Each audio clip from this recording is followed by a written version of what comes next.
Once you get on this path, you need to develop a long-term mindset. And your mindset is going to be everything when you are on this journey to your first 100K. Now, your first 100K is the hardest by far. The real reason is because you have to do all the work with your first 100K. So as you can see, you got to invest more dollars so that you can start to see compounding working in your favor. I think about this in 3 phases.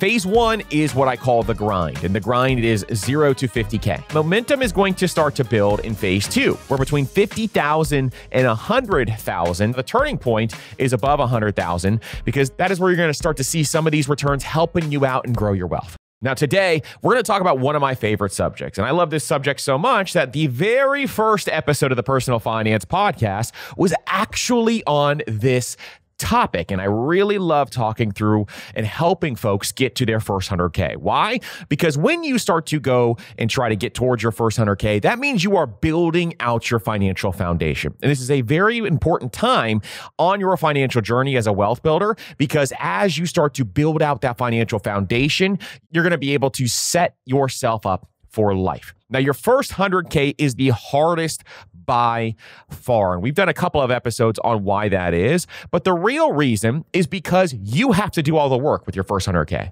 Your contributions, meaning the amount of money that you put into your investments, are going to be the majority as you get to your first 100K. As time goes on, you get to 100K, then 200K, then 500K, all of a sudden your money is going to start to be working for you.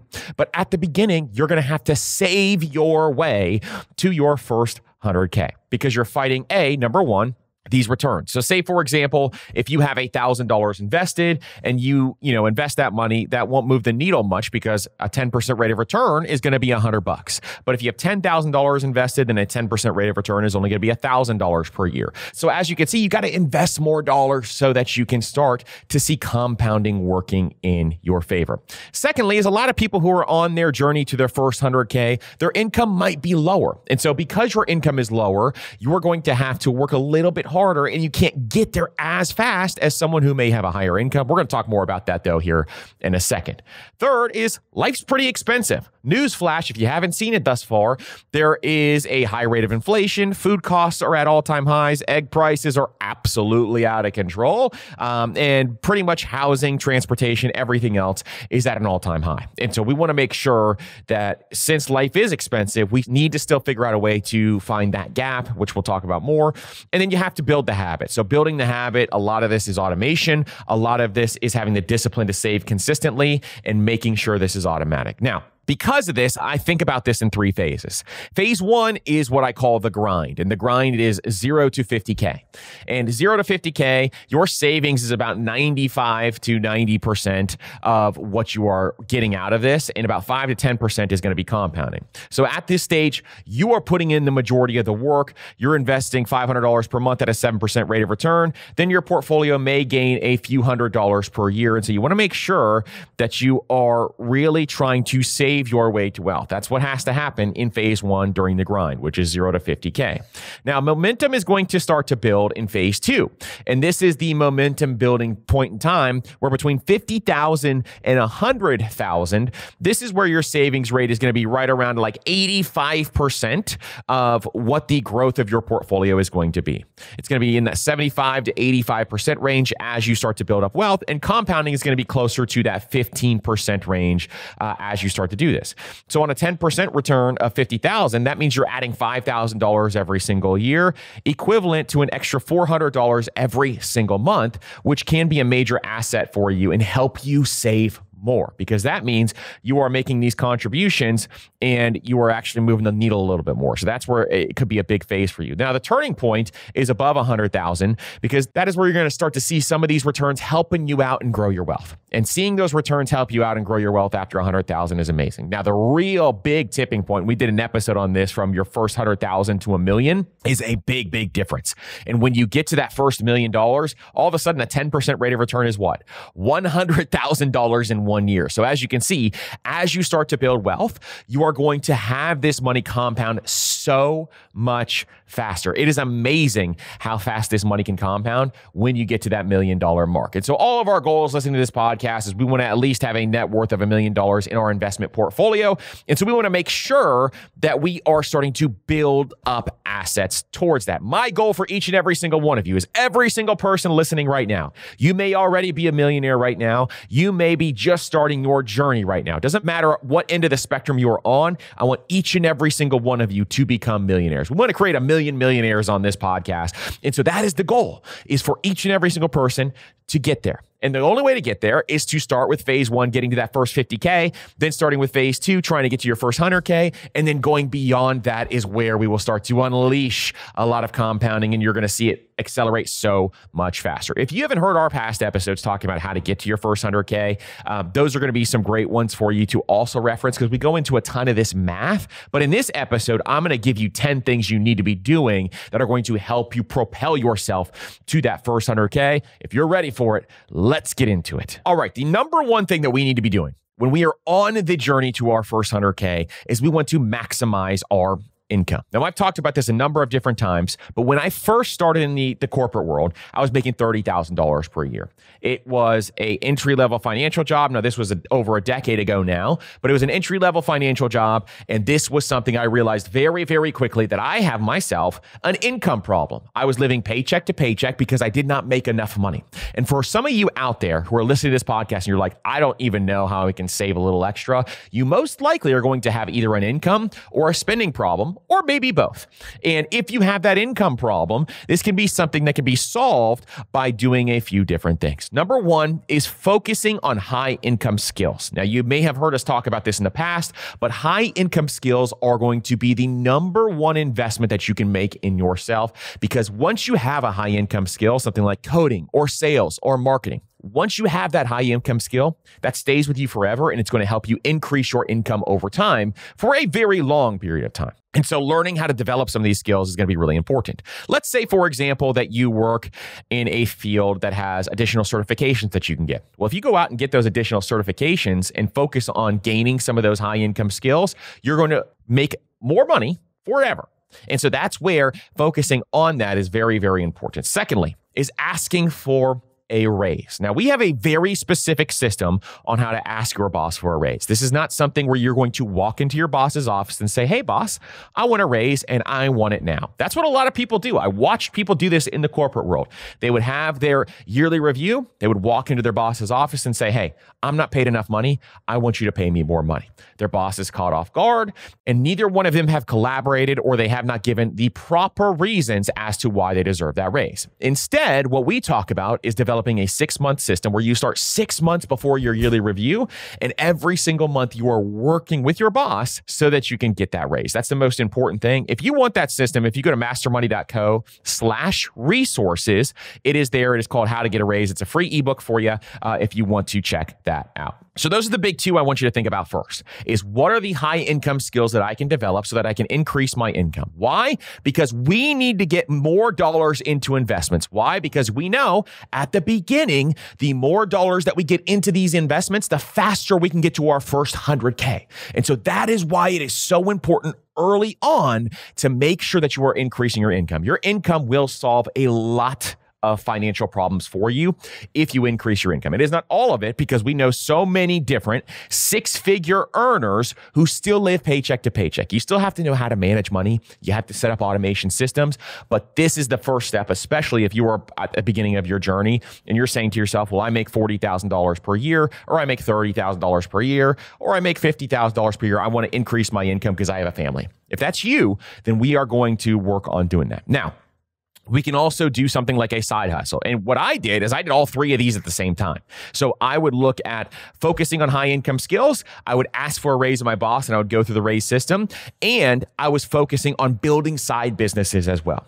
This is exactly how I did it, where I got to my first 100K. It took me 2 years to get to my first 100K, making $30,000 a year salary. And I did it because I focused on all three of these things. I increased my income was the biggest thing first, though, is making sure I earned more so I could take more of those dollars and put it towards my first 100K.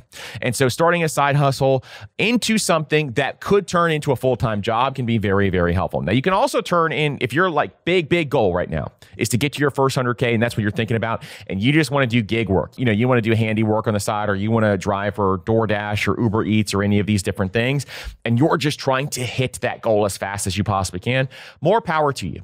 But my interpretation of a side hustle is more so doing something that could turn into a full-time business if you wanted to. Or you could hire an employee to run that business and you can make a little more passive, and I'm doing that in quotations, but more passive income by having an employee help you run that business while you're at your day job or whatever else. Because eventually, if you have additional incomes that could turn into full-time businesses, that is what I see, additional security that is not going to interrupt your financial life if you lost your job. Because if you lost your job, and let's say your side hustle is making half of your day job income, but you're only spending a couple hours a week on that side hustle, and then you turn it into a full-blown business and you can make more than what you did at your day job, that is additional security that is absolutely amazing. Now, we have episodes where we talk through, hey, these are 7 different side hustles that could turn into a full-time income. We've done 2 or 3 of them already. We have another one coming out pretty soon, so make sure you're following this podcast. But those are some of my favorite episodes to do. Also, is if you've been at a job for a long time, and you have been there over the course of maybe the last 5 years, 6 years, 7 years, and you have not gotten a raise, or you've just gotten that 2% or that 3% raise every couple of years, then maybe it's time to start switching jobs, because statistics show that those who job hop every 2 to 3 years are going to make 15 to 20% more than people who do not job hop. And so thinking through, am I really loyal to this company, or do I need to find another company that's going to pay me more? Usually, if you are not getting paid more and you've been there for a very long time, going to another company is going to be really beneficial for you. And then also learning how to monetize some of your existing skills. So if you have existing skills right now, and you are looking to monetize some of those, maybe you can consult. Maybe you're really good at math and you can help kids tutor. Maybe you are really good at a specific sport and you can help coach kids. There are so many different side hustles out there where you can use your existing skills to earn more. But that's number 1, is to earn more income. Number 2 is to live below your means. Now, this is going to be optimized spending is really what I mean by this. And optimizing your spending does not mean you're just cutting back only. What optimizing your spending means is you're figuring out, what do I value? What do I like spending money on? What do I value spending money on? And what do I absolutely hate spending money on that I am currently spending money on? Now, this is not like, I don't like paying my electric bill, so I need to cut that out. That's not what I mean by this. What I mean by this is figuring out, where am I frivolously spending money that does not matter to me? Where am I taking my dollars and spending? And it really just does not matter, because learning how to optimize spending can be one of the most valuable skills that you develop over time.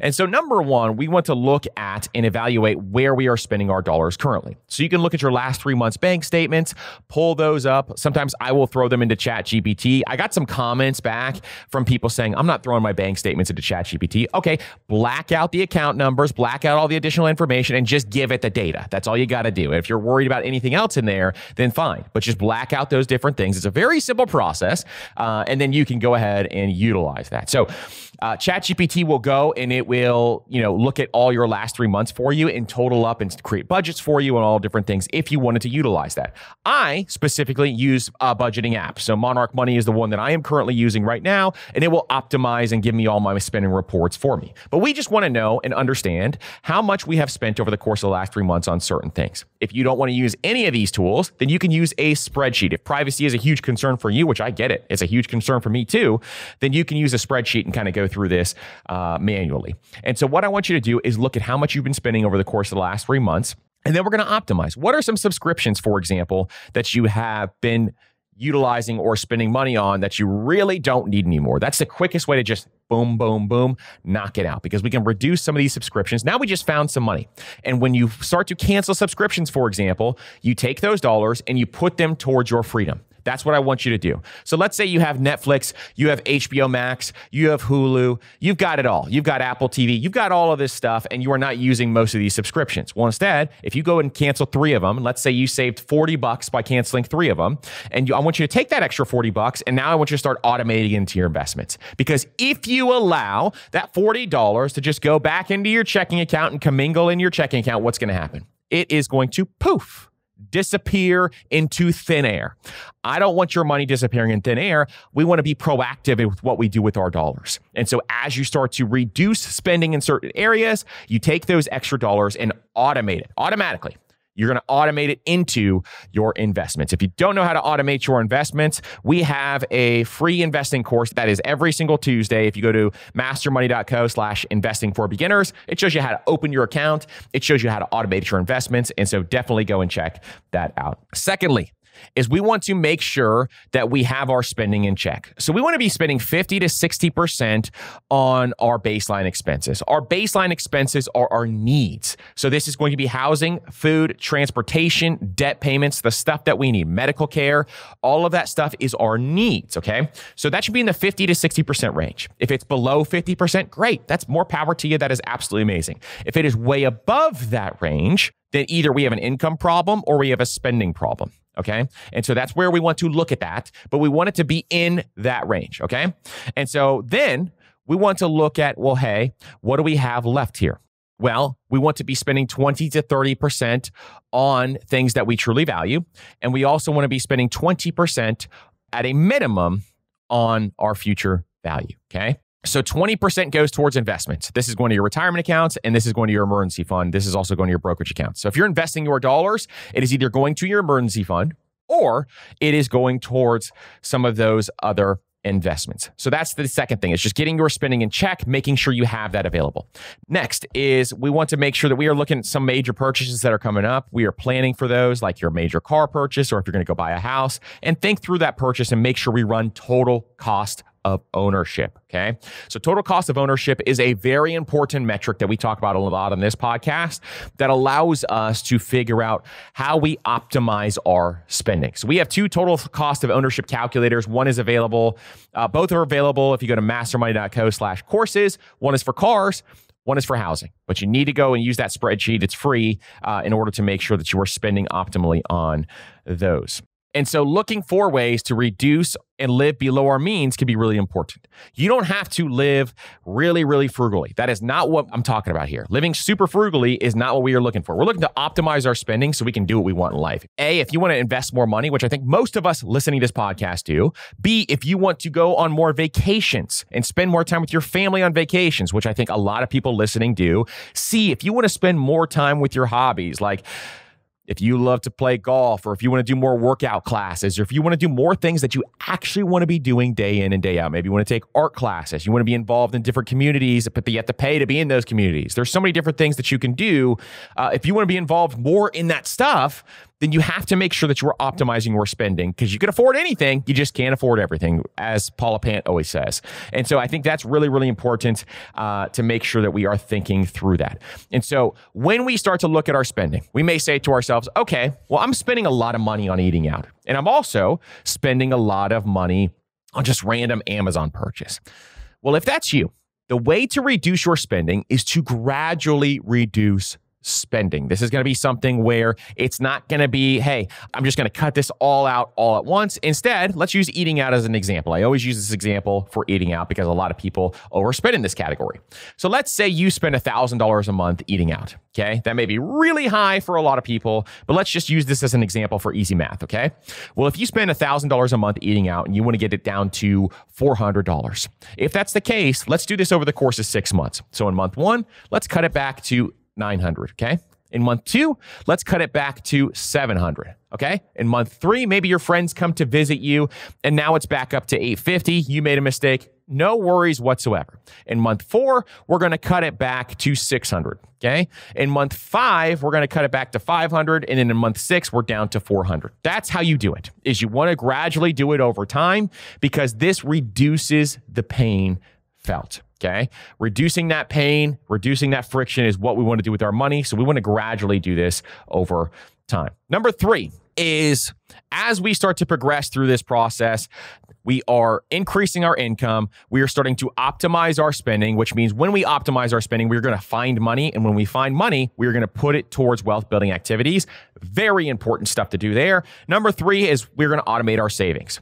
So it is so incredibly important to automate your money. It is the number one thing that will change your life. And I promise you, when it comes to your finances, that's why I like to talk about it so much. We're going to do an entire mapped out episode. Don't worry, it's coming on how to automate everything. And when we do that, I want you to understand how important this is. Setting up automatic transfers to things like your high yield savings account and your investment will be world changing for you. It reduces friction. It reduces your need to have willpower to save money. And it changes the way that you think about money, because all of a sudden money is just automatically saving every month and it's automatically investing every month and you don't have to worry. And so I like to set up a savings account that has savings buckets. And we've talked about this before, but it is the bucket method. And in the bucket method, what I teach is that you need to be saving into different categories in your high yield savings account. Now, why do we use a high yield savings account? Why? Because it has higher interest rates than your regular old savings account at your bank. If you're at Chase Bank or Wells Fargo or Bank of America and you're using their savings accounts, they are paying you 0% interest. But if you get a high yield savings account, you're going to get anywhere from 3 to 5% interest and make more money on your money. And so it's literally free money. Make sure you're using a high yield savings account and make sure that high yield savings account has buckets. And so when you start to use these buckets, you can start to automatically save into these buckets. It literally allows you to budget inside your savings account. So you can start to save for your emergency fund or for your next vacation, or you can start to save for your kids' college, or you can start to save for all these different things. And so it's very, very important to make sure that you are automatically doing this every month so that it actually happens. So here's what I want you to do also is when you start to save money, you want to start to save in your emergency fund at least 1 month of expenses if you don't have one yet.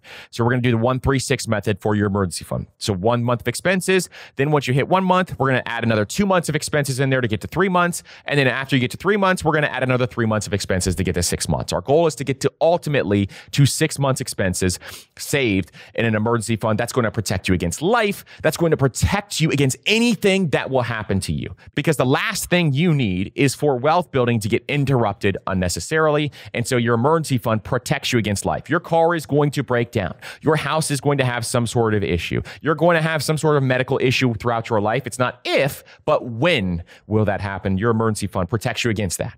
And it also protects you against the biggest thing of all, which is job loss. If you get laid off, you are one person's decision away from having zero income. Your emergency fund helps you solve that problem because it gives you a 6-month runway to go out and find another job. That's very, very important.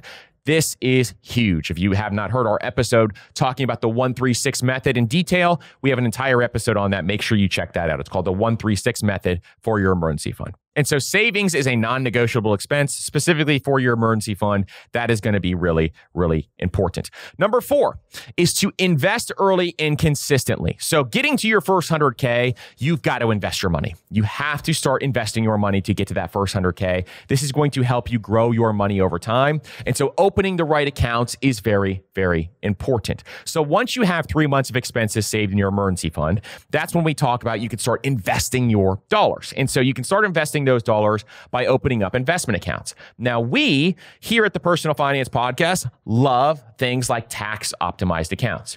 That means you can use things like a Roth IRA or an HSA or your 401k and always be getting your 401k match. Those are things that we absolutely love to invest in.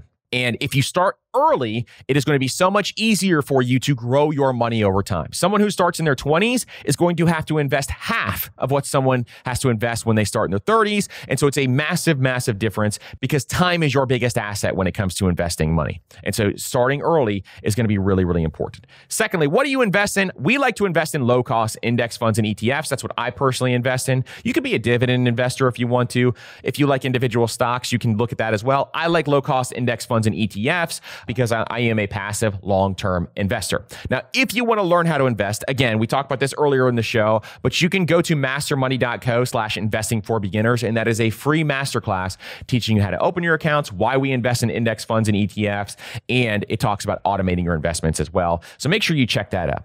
Now, also, what you want to do is always be reinvesting your dividends when you have them if you're investing in things like index funds and ETFs, because this is going to help your money grow faster. And you want to avoid market timing. So the big thing here is we don't day trade here whatsoever. This is not something we are jumping in and out of investments. Instead, we stay invested for the long term. Now, why do we stay invested for the long term? Why don't we day trade? A, nobody has a crystal ball. Nobody knows what's going to happen in the future. And for people who say that they do, they are lying to you. Nobody knows what's going to happen in the future in financial markets. And you can even say day to day and week to week. We host another podcast called The Business Show. And on The Business Show, I give you your daily news in 10 minutes or less. And on that show, you can see every single day when the news comes out, none of these publications know what's going to happen next. They always say it's doom and gloom and, oh, the market's surging back again. And it's doom and gloom. It just ebbs back and forth. The market day to day is absolutely ridiculous. It is a popularity contest and you don't want to play that game. So instead, what we are is long-term investors, because you can take out a stock market chart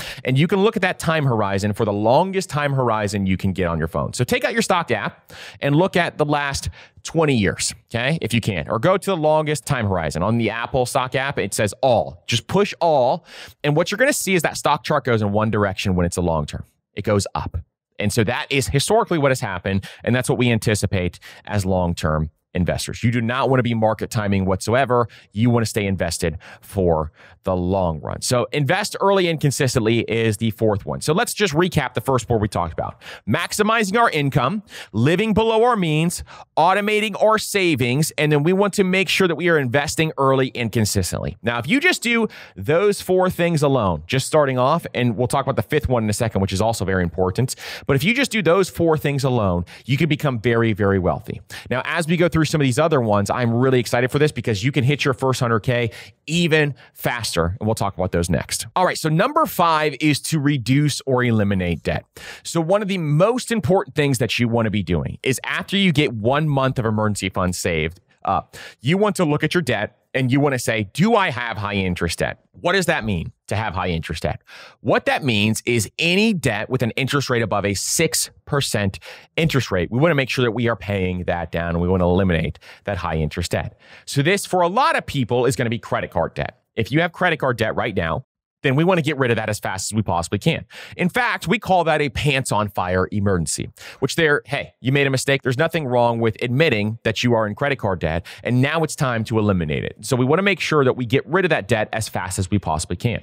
But you can also look at other things that may be out there, like a personal loan could have high interest debt. You may have some car loan that has high interest debt because you had some predatory lender who tried to take advantage of you and it's a 10% interest rate or something like that. And so if you have high interest debt outside of your mortgage, I want you to focus on paying that down as fast as you possibly can. This is going to A, help you increase your net worth to your first 100K, but B, it's going to give you extra dollars so that you are able to take those extra dollars and put them towards wealth building activities, put them towards your investments so that you can grow that much faster towards your first 100K. So my favorite way to do this is to look at your debts, put them in order, and figure out which ones you can pay off really quickly. If there are some that you can pay off really quickly, you just get rid of those out of the way. And then outside of that, you want to go by interest rate. So whichever one has the highest interest rate, you want to knock that out. Okay. So that's how I would think about that, so that you can get rid of it really, really quickly.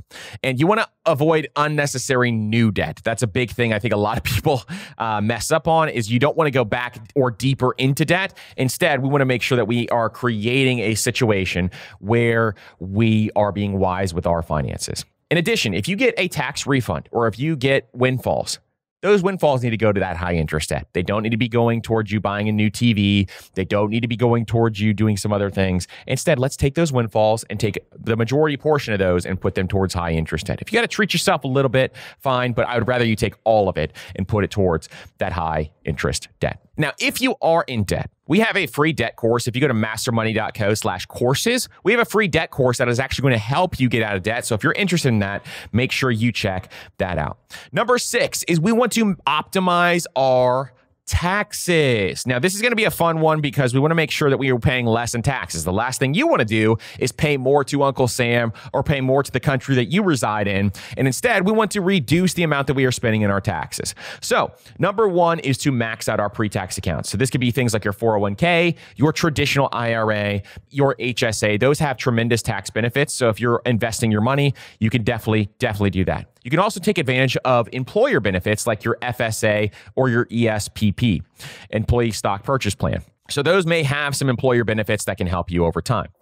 And a lot of investors out there are also taking advantage of things like tax loss harvesting. If that's you, you want to make sure that you get a little help with that. You don't want to be doing that on your own every single time because that's going to be something else that you could do. So the big ones are these pre-tax accounts. So the way that these work is if you have a 401k, for example, and you are putting dollars into a 401k, you are getting a tax deduction upfront or you're not paying taxes at all. The easiest way to think about this is when you put money in, you're not paying taxes on that money. Your money grows. And then when you pull the money out, that's when you pay taxes. Just remember, Uncle Sam always wants his money.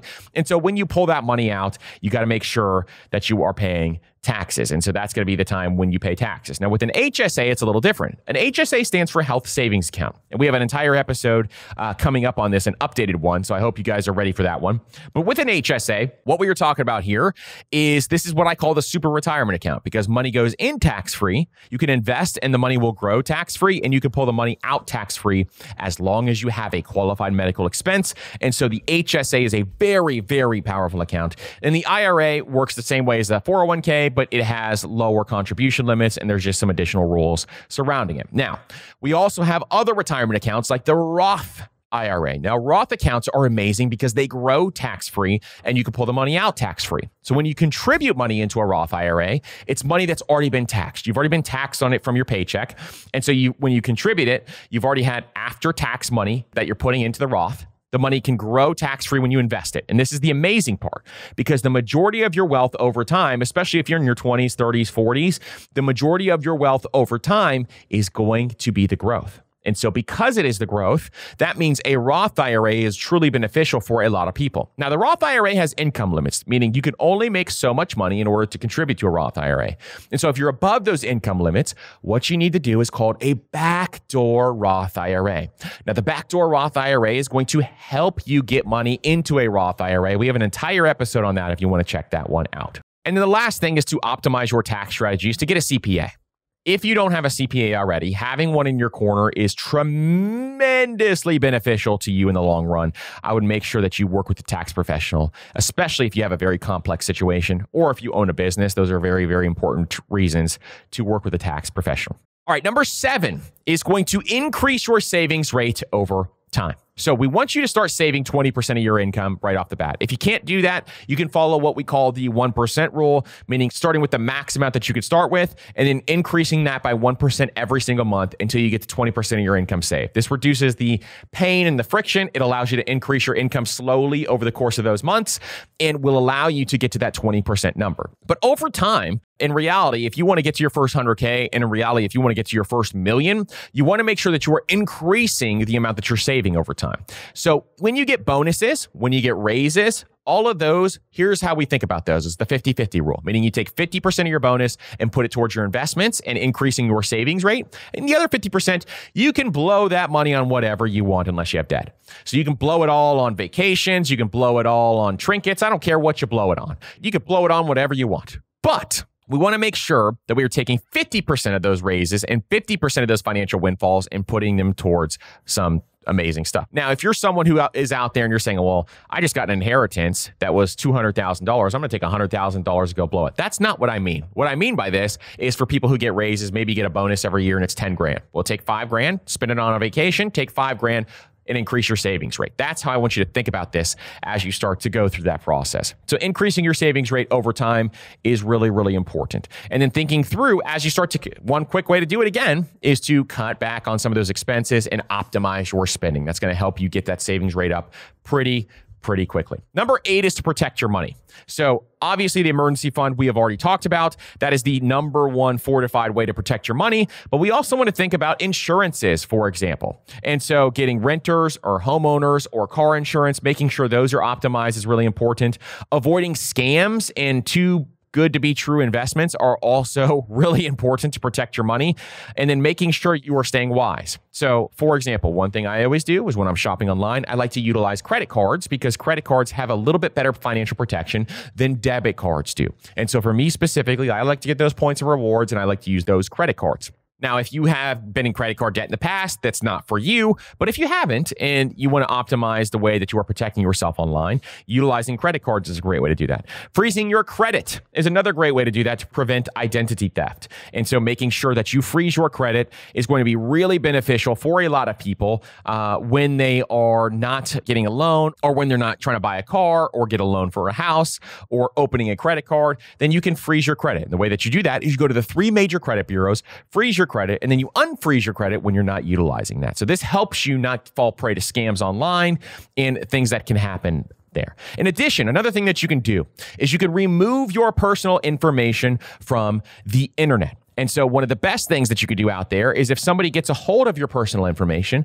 they can take that information and go start to file for student loans in your name, or they can go file for credit cards in your name if they start to get a hold of your personal information. And so the way to avoid this is to get your information removed from data brokers, because data brokers can sell your information to so many different people, including scammers. That's the worst part about this whole situation, is that data brokers can sell your information. So you need to get your information removed from these data brokers. The fastest and easiest way to do that is to use a service called Delete Me. If you go to joindeleteme.com/PFP20, you can actually get 20% off Delete Me at that URL. And it is by far my favorite service that I have used over the course of the last couple of years, because Delete Me is a service that helps you remove your personal information so incredibly fast. So Delete Me is a great way to get your personal information removed from the internet. Also, you want to make sure that you have a basic estate plan to also protect your money. So things like having a will, having beneficiary designations,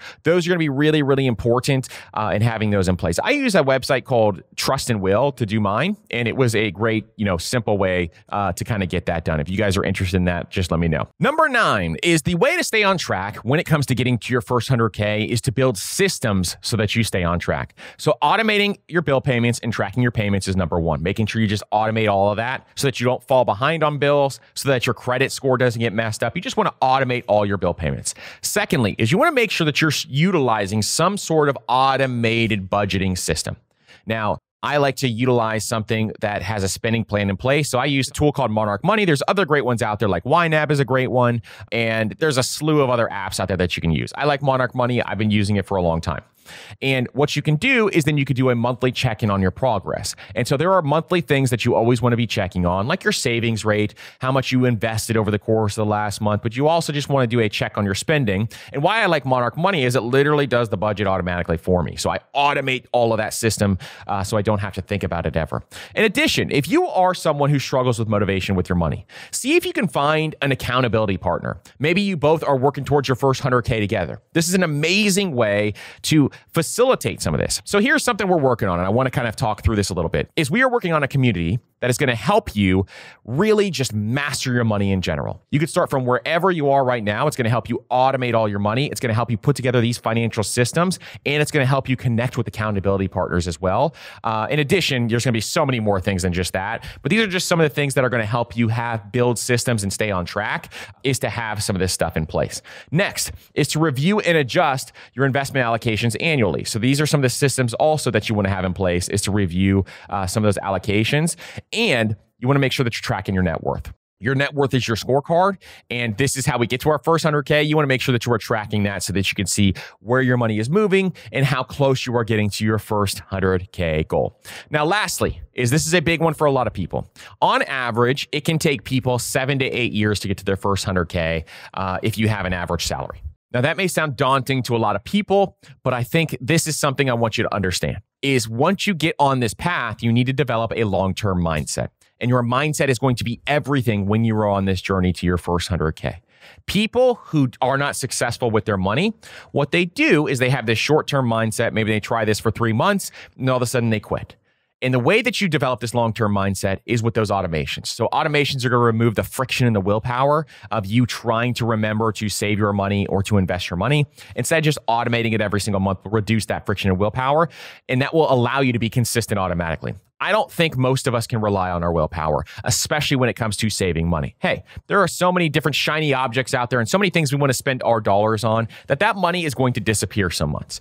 So if we can develop this long-term mindset and understand building real, true, lasting wealth takes decades sometimes. And that is completely okay, because by the end of it, you are going to have the discipline to reward your future self. And so that is how I define discipline. It is a person who is delaying gratification so that they can reward their future self. It is someone who does not fall prey or get tempted by the instant gratification in today's world. And instead, they have this long-term mindset. And that's what I want for each and every single one of you. Building wealth is doing all of these things. It is thinking about growing your income. It is doing the small things right. So it is thinking about growing your income. It is thinking about how can I optimize my spending. It is thinking about how do I invest my dollars the best way. It is thinking through how can I go out and reduce my debt and get rid of my high interest debt. But in addition, this is one of those things that you are trying to work through the grind in phase one. You are trying to work through the momentum in phase two. And you are investing early. You are investing consistently. You are optimizing your taxes. You are protecting your money. If you do all of these things, you'll get to your first 100K. But guess what? Once you have your first 100K, you already have the habits built to become a multimillionaire. And all of you who get to your first 100K in that 7 to 8 years, I truly believe that you'll be a multimillionaire, not just a millionaire, a multimillionaire with the same exact habits. It's consistency day in and day out. My story is I was broke when I first started my job. By the age of 25, 2 years later, I had my first 100K. By the age of 32, I had my first million. It is because I developed the long-term mindset and I had the habits in place to be able to do this. I know each and every single one of you can also do this, which is why I'm so passionate about teaching you this. So if you guys have any questions, please make sure you join that Master Money newsletter. Send in your question and we will get your question answered either on the show or we will get your question answered via email. And that's going to be something that we absolutely want to prioritize helping you as much as possible. Listen, thank you guys so much for listening to this episode. Make sure you follow the podcast on all your favorite podcast players. And if you're getting value out of this episode, consider leaving a 5-star rating and review. Thank you guys again so much for listening. We will see you on the next episode.